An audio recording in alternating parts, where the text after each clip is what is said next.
Let's be honest with each other right from the start. Most NFL content you see this offseason about the Kansas City Chiefs is surface level. Someone reads a press release, throws a few numbers at you, and calls it analysis. But if you actually want to understand what Brett Veach is building in Kansas City, the real picture, the full picture, you need to go deeper. Because what's happening with the Chiefs right now is one of the most fascinating roster reconstruction stories in recent NFL memory. And before we dive in, if you're a true Chiefs Kingdom member, hit that subscribe button right now. Because this offseason is moving fast, and you do not want to miss what's coming. So let's talk about what's really going on. We can't talk about any of this without addressing the most important story in all of Kansas City right now. On December 14, 2025, in a loss to the Los Angeles Chargers, Patrick Mahomes rolled to his right, got rolled up on by defensive lineman Deshaun Hand, and went down. Torn ACL. Torn LCL. Both ligaments in his left knee. Season over. And suddenly, the entire NFL landscape shifted. The recovery timeline for this type of injury is typically around 9 months, and the 2026 season is expected to kick off on September 10th, putting Mahomes' return date right on the razor's edge of Week 1. Here's what separates Mahomes from the average player though. He went under the knife less than 24 hours after the injury, with surgeon Dr. Dan Cooper confirming no artery damage, no nerve damage, no joint surface damage, and no meniscal damage. The Chiefs VP of Sports Medicine Rick Burkholder said, "He's so in tune to what he does it a little quicker." ESPN's Adam Schefter has reported that Mahomes is already progressing and tracking toward a Week 1 return, and that people around the league believe he'll ultimately be ready. But the Chiefs aren't gambling. Head coach Andy Reid confirmed the team is taking a cautious approach, and that Mahomes has been spending 7 hours a day in the team facility rehabbing, but there is still no definitive timeline set.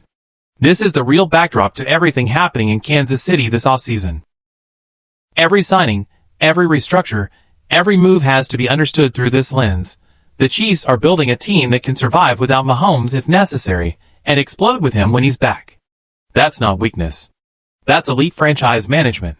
To protect themselves, the Chiefs traded for veteran quarterback Justin Fields from the New York Jets in exchange for a 2027 sixth-round pick. Some people laughed at this move. They shouldn't have. Fields gets to sit in the same quarterback room as Mahomes, get coached by future Hall of Famer Andy Reid, and develop under one of the most sophisticated offensive systems in football. And if Mahomes isn't fully ready Week 1, Fields has real starting experience. This isn't a panic move, it's a calculated insurance policy. In fact, if Mahomes misses Week 1, Fields would become the first quarterback in NFL history to start Week 1 games for 4 different teams in 4 consecutive seasons. That's a storyline worth watching very closely. Now let's get into the roster moves, starting with the position group that needed the most help. The Chiefs' running game last season was, to put it politely, a problem. They leaned heavily on Kareem Hunt as a short yardage hammer, and Isaiah Pacheco was inconsistent. Kansas City needed a true difference maker in the backfield, someone who could take pressure off the passing game and open up the play-action game that Mahomes thrives on. They found their answer in Kenneth Walker III. The Chiefs agreed to a 3-year deal worth $43.05 million in base value with $28.7 million fully guaranteed, maximum value $45 million. Walker brings exactly the kind of explosive, decisive running that Kansas City's offense has been missing. This is a player who hits the gap fast, breaks tackles in space, and can take it to the house on any given carry. But the backfield overhaul didn't stop with Walker. The Chiefs also signed Emari Demercado, formerly of the Arizona Cardinals, who was released as a restricted free agent when Arizona chose not to exercise their retention clause. Over 3 seasons in the desert, Demercado accumulated 819 rushing yards, 3 rushing touchdowns, 50 receptions, and 324 receiving yards. Those aren't flashy numbers, but that's not the point. He's a reliable third-down back who can catch passes out of the backfield and protect the quarterback. That's exactly the kind of chess piece Andy Reid loves to deploy. The Chiefs also have young running back Trayvon Smith in the mix, a rookie 7th-round pick in 2025 who showed real promise with 44 carries, 151 yards, and 25 catches for 172 yards and a touchdown. Smith will compete with Demercado for change-of-pace duties behind Walker. This is a 3-man backfield with real versatility. Walker as the workhorse, DeMarcado as the third down and receiving specialist, Smith as the young developmental piece. That's not a weakness anymore, that's a legitimate unit. Here's what you need to truly appreciate. The fact that any of these signings happened at all is remarkable. The Chiefs entered this offseason nearly $57 million over the salary cap, by far the worst situation in the entire NFL. Veach had to work his way back through contract restructures and player releases before a single free agent could be signed. Think about that. $57 million in the hole. And now they've signed Kenneth Walker, Travis Kelce, Aloha Gilman, Kieran Tonga, Tyquan Thornton, and more. How? Veach made bold decisions. He officially released right tackle Juwan Taylor, freeing up $20 million in cap space. He restructured Patrick Mahomes' contract. He restructured linebacker Drew Tranquill's deal, reducing his cap hit by $2.5 million. And most significantly, he traded star cornerback Trent McDuffie to the Los Angeles Rams for a haul of draft picks, clearing a massive chunk of space, while also loading up for the future. By mid-March, Kansas City had climbed from dead last in cap space all the way to 15th in the league with nearly $25 million available. And that figure doesn't even include convertible dollars still sitting in the contracts of Chris Jones, Creed Humphrey, Nick Bolton, and others. That is franchise management at the highest level. From the worst cap situation in football to the middle of the pack in a matter of weeks.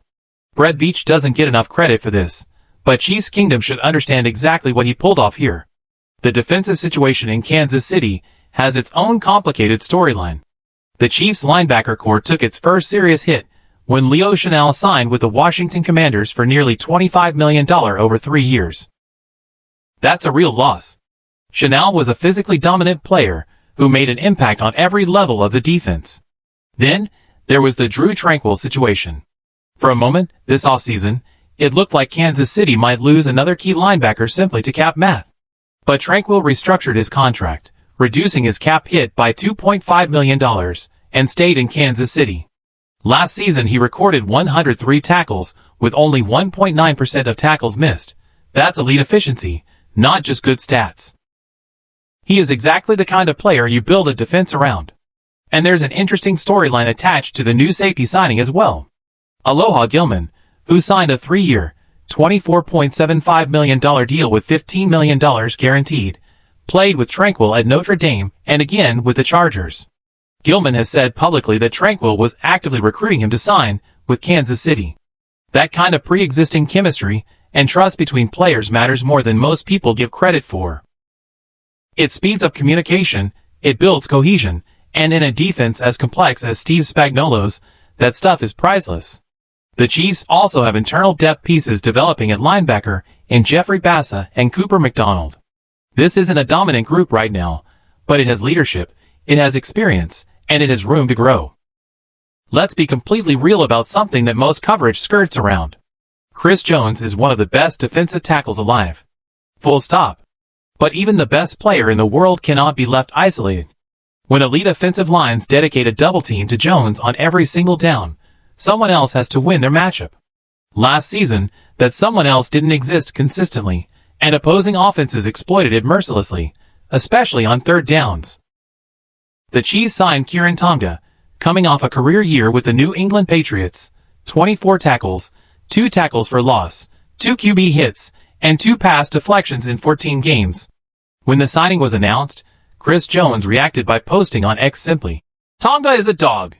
That's genuine enthusiasm from your best player, not a PR quote. When Jones endorses a teammate like that, you pay attention.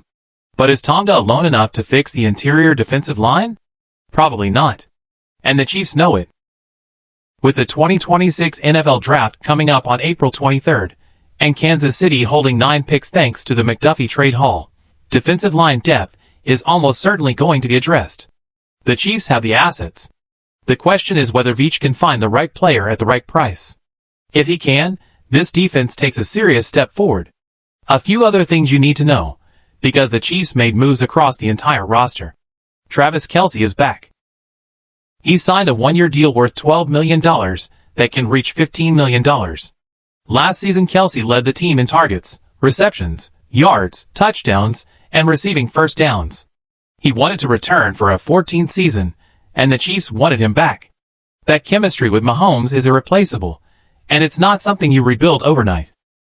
Wide receiver Tyquan Thornton re-signed on a 2-year, $11 million deal after producing career highs across the board last season: 438 yards, 19 receptions, 3 touchdowns in 14 games. He's a legitimate deep threat who stretches defenses.